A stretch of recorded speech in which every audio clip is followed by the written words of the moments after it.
All right, so let's start this broadcast with some breaking news that's just come in, where the Hezbollah chief has now said that the group will quote-unquote act as they see fit. In the Iran-Israel war, the Hezbollah Secretary General Sheikh Naim Qassem has said that the group stands firmly with Iran and does not remain neutral in the confrontation with the United States and the State of Israel. Now, this comes after the US Special Envoy for Syria, Thomas Barak, said that any Hezbollah involvement would be a very bad decision. The Barak, in fact, made these comments in Beirut as the US continues to press Lebanon to disarm Hezbollah. Now, remember, despite its deep ties with Iran, Hezbollah has not gotten directly involved in the war so far. All right, now joining us in the broadcast, we've got retired Admiral Michael Rogers, who's a former director in National Security Agency and also a former chief the Central Security Services, joining us live on this broadcast. Now, Admiral Rogers, let me in fact start off by asking you this. Hezbollah was considered one of the key proxy fronts of the Iranians, but in this war, they haven't gotten involved at all. And the Hezbollah chief has now put out a statement saying that they are not neutral, but they will act when they see fit, without committing to acting in this war between Iran and Israel. How do you read the situation? So I'm not surprised that Hamas, or Hezbollah in this case, would express support for Iran. They're an Iran client. They receive weapons, money, support from Iran. So I'm not surprised that they would try to position themselves as a vocal supporter of Iran. Having said that, their military capacity has been significantly weakened. So I'm not exactly sure just how much actual military support against Israel Hezbollah is currently capable of providing.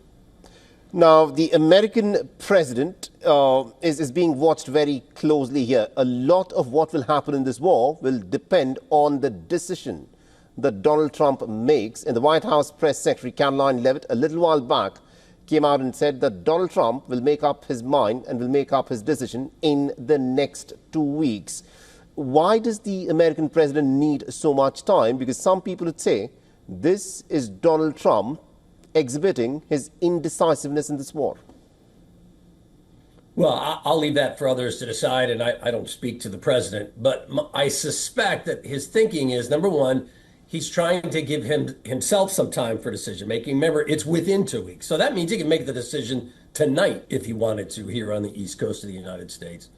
It gives him a time window. Secondly, it communicates to Iran, look, there's still an opening here. What the U.S. wants, what the U.S.'s preference is a return to the negotiation table so that we can come to a mutual agreement between Iran and the United States that removes the possibility of an Iranian nuclear program. And the other thing I think it highlights is that Iran, the longer this conflict goes on, Iran is going to pay a heavy price. That's an Iranian decision. Now, Iran has to decide what's right for itself. But clearly, the longer this goes on, the heavier a price Iran plays, and by extension, Israel as well. Do you think Iran has any option in this? Because the Iranians claim that they're not fighting this war. This is a war that was imposed on them by the Israelis, who staged Operation Rising Lion. Do you think the Iranians have an option except to fight a war that's been imposed on them? They could. So I would disagree with that, because my comment would be both the United States and Israel are indicating, look, there is an out here for Iran. If you're willing to have a meaningful negotiation around ensuring that you do not have a nuclear weapons program, there's a way to end this conflict. I would argue what precipitated this was both Iran's unwillingness to have a meaningful set of negotiations and the IAEA's independent assessment that Iran has failed to meet its nuclear obligations, and that, in fact, Iran has been obfuscating or hiding portions of its nuclear program. Right. Interesting. That's not an Israeli assessment. That's not an American assessment. That is an independent United Nations entity making that assessment. All right. There is another assessment that also was made by the intelligence chief of the United States of America, Tulsi Gabbard, who, in fact, in the month of March, said that Iran is nowhere close to having a nuclear weapon. With that being said, Donald Trump, in the last 24, 48 hours, while talking to the reporters, said that he does not care what Tulsi Gabbard has to say. If he's not listening to his intelligence chief, Who is he listening to?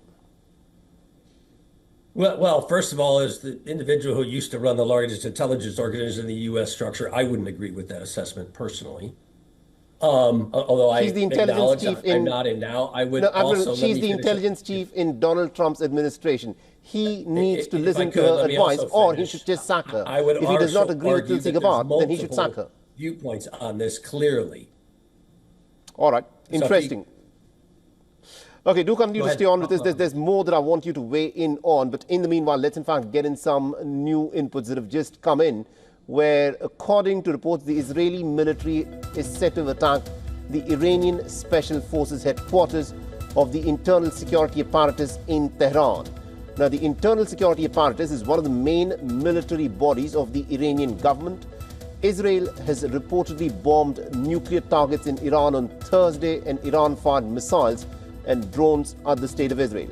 So as this week-long war has escalated with no signs yet of any exit strategy for either side. This, of course, is the latest bit of information that has come in, where, according to reports, the Israeli military claims to have attacked the Iranian Special Forces headquarters of the internal security apparatus in Tehran.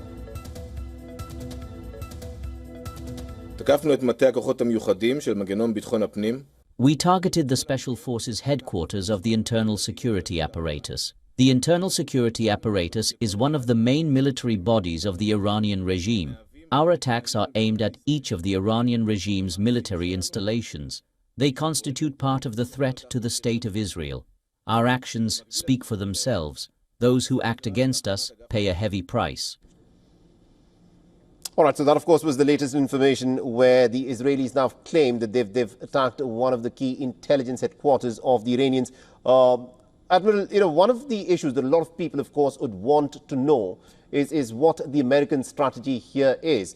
Because there are reports that have come in the last 72 odd hours that the Americans are moving their aircraft carriers. Firstly, USS Nimitz was being shifted to the Middle East, and now there are reports that USS Gerald Ford is also now being moved to the Mediterranean to help Israel, some would say, defend itself better. Some would say this is to build more pressure on Iran in case the United States wants to get involved. Now, looking at the manner in which the Iranians have used their ballistic missiles to great effect, do these aircraft carriers have some special kind of air defense systems with which they can shoot down the Iranian ballistic missiles in case America gets involved and the Iranians say that these aircraft carriers of the Americans are legitimate and fair game?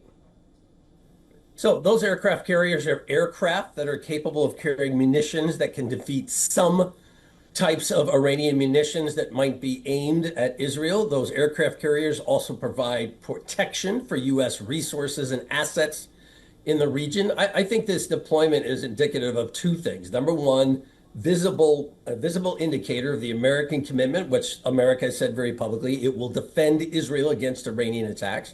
And secondly, I think it's also designed to send a message to the Iranians, look, we want you to come to the negotiating table. But in the end, if you're going to refuse to do that, we are going to seriously consider the military option against you. And if we're going to consider that military option, we will ensure that we have a wide range of military capacity and capability in the theater capable of directly impacting you.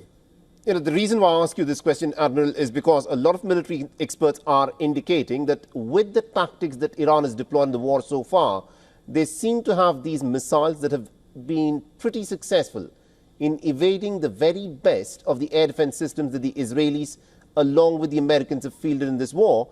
And if these aircraft carriers go there, then they could end up becoming sitting ducks. How would you see this?